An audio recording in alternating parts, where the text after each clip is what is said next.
Yeah. Representer, street niggas, I'm a representer. East Gary, I'm a representer. Rest in peace, Granny, I'm a representer. Made it through the summer with no recognition. Hey guys, welcome back to our channel. It's Brielle and Seth, and we're back again with the Hollywood reviews. Today we're going to be reviewing the newest project from Freddie Gibbs and Madlib. It's called Bandana. Yeah. Highly recommended album. Yeah, so basically, we usually review the albums that are on Apple Music, the new music section, but for the past few weeks it really hasn't changed. It's kind of some old albums on there and some albums that are that are like just live versions of albums. So we said, hey, let's go back into 2019 and review an album that maybe we might have missed or we didn't do that year.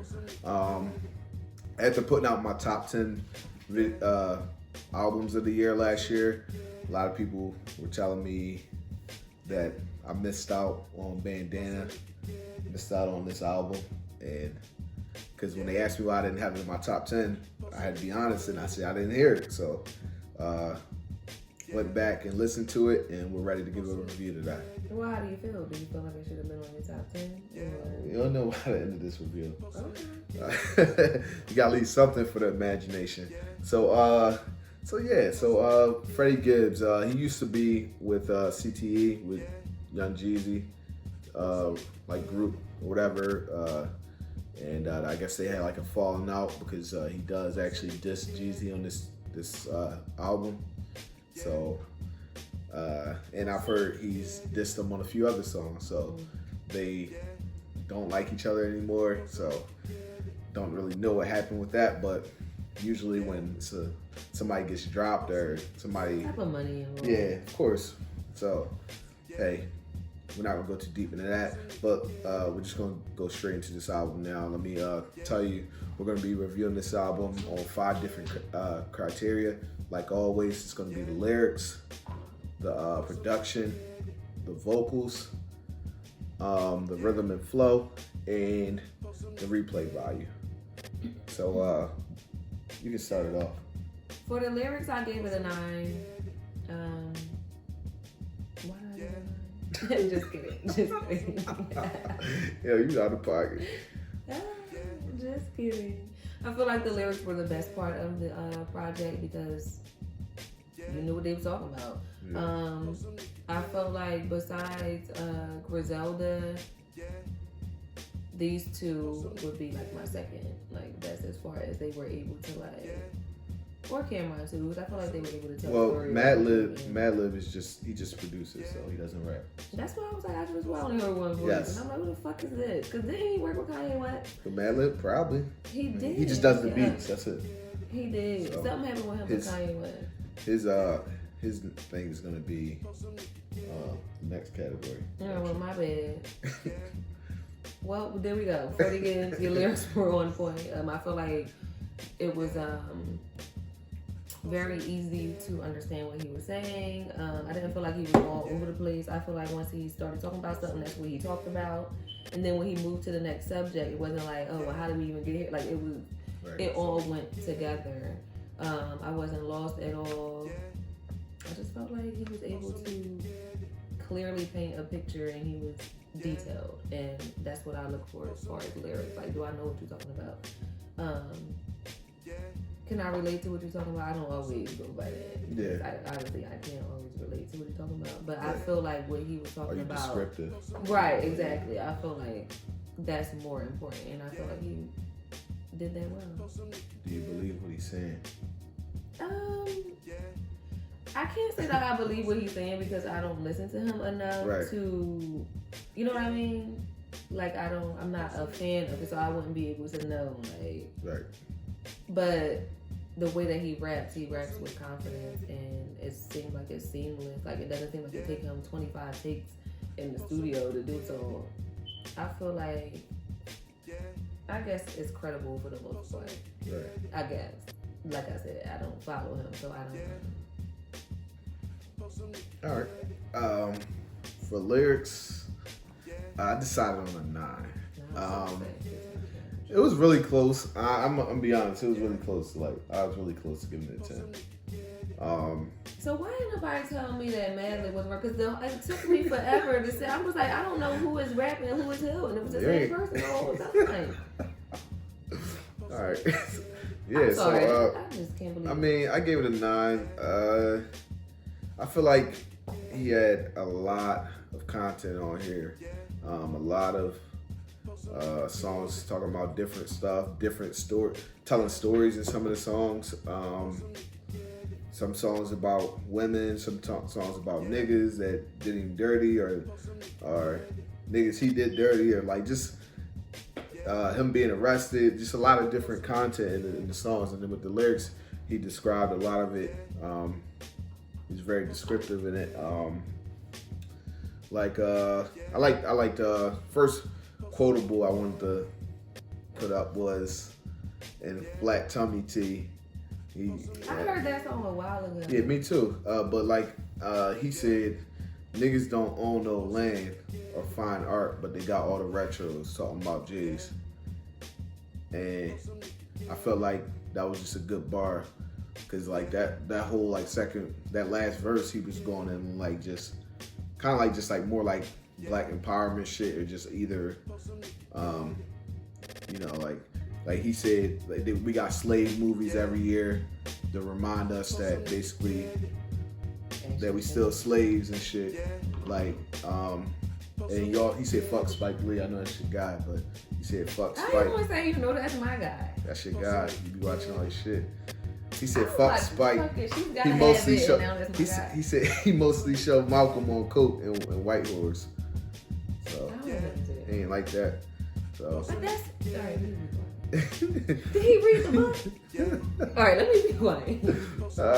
And then I mean, I liked Practice, that track. He's talking about how he cheated and how it kind of like fucked up his family, and how he was trying to keep everything together. It's too late for that. And then the second verse he talks about being arrested and how he was trying to rap and trap at the same time, and the main reason why he was trying to do that is basically because the exact bar is, he said, 1 foot in rap, 1 foot in the trap, but I'm trapping for my homies, they too incompetent for this balancing act. Basically saying like, yo, these niggas don't know how to rap and shit, like they kind of keeping me in this because they can't rap. I'm trying to do both, but really I would like to let go of the trap. He said if they really love me, they'd be keeping me from it. To keep it 100, how you complain about the price when you getting everything from it? And I know niggas like that. Like I know niggas who would, you know, it sound like the typical nigga that, you know what I mean, you your homie and all, but you know what I mean, you trying to do him a favor, but everything ain't nothing enough for him. So at that point, it's probably best to cut that homie off. But let's see what else we got. Gat Damn on that one. I like that because at the end of the song, he says basically, he be like, damn, the beat ran out. And he be like, but that's enough right there. Fuck it, I ain't even gotta talk no shit. And I like that only cause like as a rapper, that's what you are. Like you get this opportunity over a dope beat to talk your shit. And how many times have you heard a rapper after the beat, after they done rapping and everything, they just start talking shit and just start talking? Like, dog, you had the whole entire song to make what the fuck you saying right now at the end of your song into something witty and something catchy that everybody be singing along to, but you're supposed to be a professional at that. So why you gotta wait till the end of the song to do that? And I feel like he ain't had to wait till the end of the song to do it. He was right about that, because he fucked that joint up. I mean, I could go all day with the lyrics on this and break down a lot more shit, but that's why I get the lyrics a 9. I don't know, man. It was like borderline 10. I feel like it could have got a 10. Maybe the only reason why for me it didn't get a 10 was because I need me a song, like, I know he had a song on there that he was talking about his relationship, but I need something a little bit softer. Like, just something, like. You want some, I don't want Chris Brown on there. No, I don't. He don't have to have somebody singing, but he could have had, like, a little something. Like, even Kendrick Lamar, he be having, like, a little something. Like, he had love, then he had loyalty, like. It wasn't like super girly, and then he had poetic justice, but it was like, even though it was like about serious stuff, he still had something that was like, all right, we're gonna not depress y'all for a second. Not to say this was depressing, but it was not depressing. But you know what I mean? Like, I feel like it could have been a little bit more versatile. So that's why it's like the 1 point was like, all right, I'm just giving it Okay. What'd you give for production? I gave it an 8. Kind of for the same reason, because I wanted some song that I could like. I can't be sitting around. I couldn't play this at work today. It was too hard. I don't mind hard music, the content is too hard. I feel like the content might be too hard for work, but like what he's actually talking about, and if somebody actually listens to the song. But he got some drums on here. Some of the beats I didn't like. I didn't like every single beat. Like, I felt like at some points it was a little bit choppy.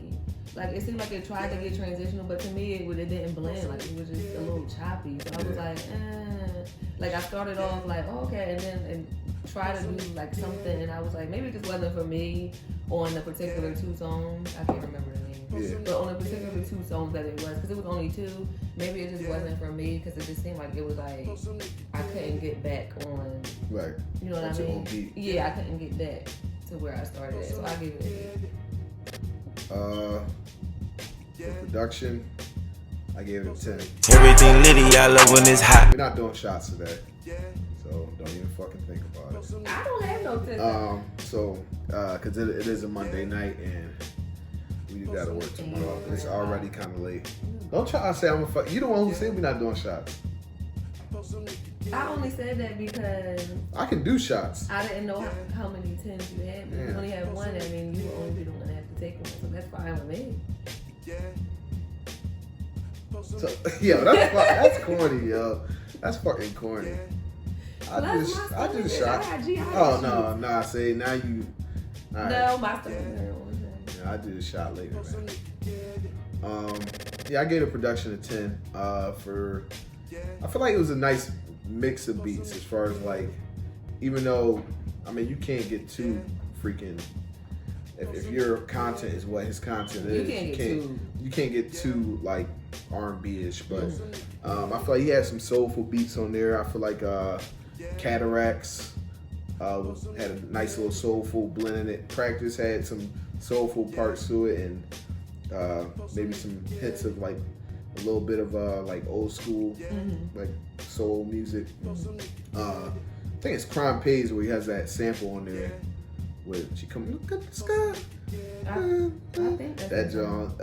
He had some soulful beats. Then he had more up-tempo Jones like Half Man, Half Cocaine. I like that. Massage Sheets, Giannis, like shit like that, where the beats were more up-tempo. Then he had, of course, some boom bap, like Fake Names, Gat Damn, Education with Black Thought and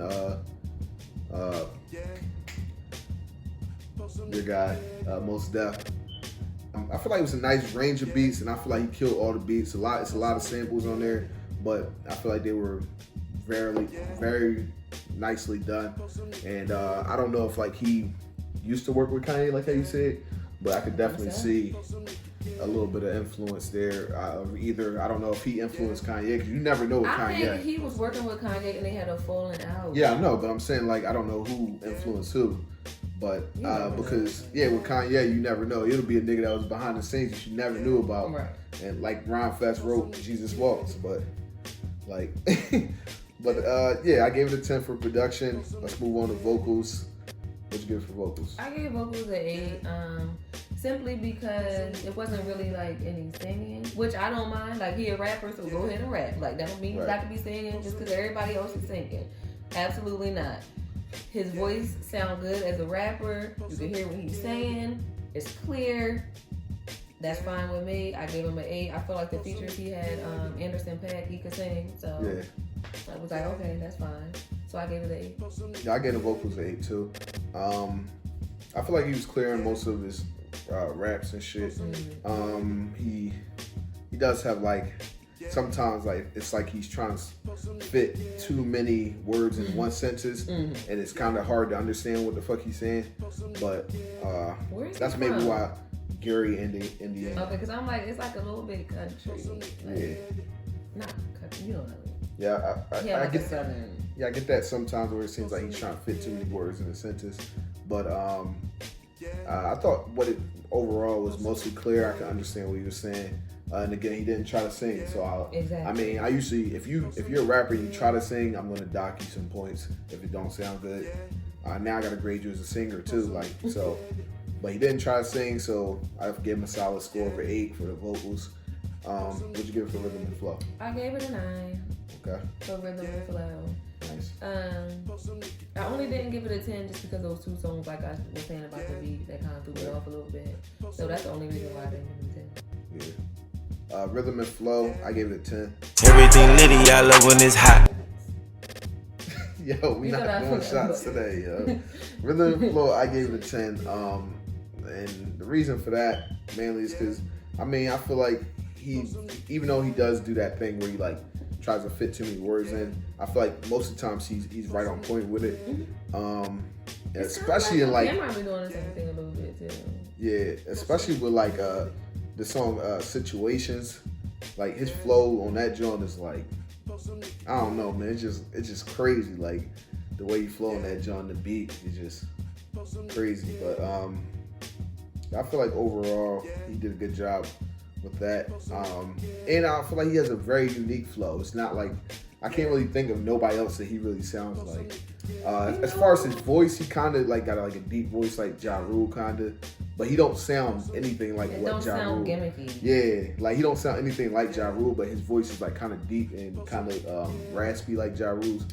But it was a couple of songs on there that I thought that Currency would have liked some of them. Yeah, I think him and Currency. Like him, I was like, oh, I could have seen for sure Currency because it was like kind of like that laid back like type of vibe Currency be on. But he was saying like he didn't really want no features on here, but that's why the thing, right? And I don't think he did either. But the features that he did have, I feel like they were very well placed, and I like the fact that he didn't really have a lot of features.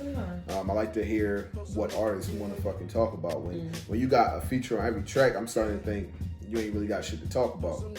You feel me? You just want to put an album out and you ain't really got shit to talk about, so you let somebody else talk on your track, and you know what I mean. So yeah, I get that rhythm and flow at 10. On to the last category, replay value. What'd you give for that? I gave it a 5. I'm not about to play it over a lot of these songs. All right. Because let me tell you why. Shit. Let me tell you why. Go ahead, yo.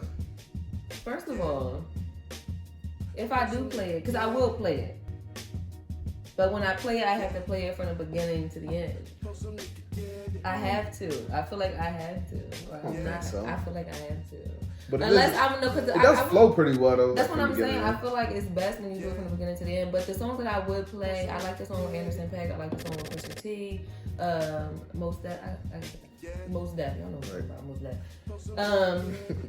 Because I don't know what these names he's going by. Whatever. I just felt like I won't play it a lot because there's a lot of other stuff that I'm still playing. Right. Like I might have to come back to this. It's not gonna be like in my immediate. I got you. You know what I mean? I'm still playing stuff. Like what am I still playing? I'm still playing Young Thug. I'm playing Jack Boy. Yeah, I feel like this is a whole. Okay. All right. I'm playing Jack Boy. I feel like this is a whole different bag though. Exactly. So when I get out of that bag, then I'll be able to listen to this more. All right. I thought the like replay value was like. I'm not playing. I'm saying like I thought it was like how much you would play it in this space. So if I. Okay. All right. For replay value, I gave it an 8. I feel like most of these, the whole album flows very well. And I feel like I'll listen to it again, definitely a few more times.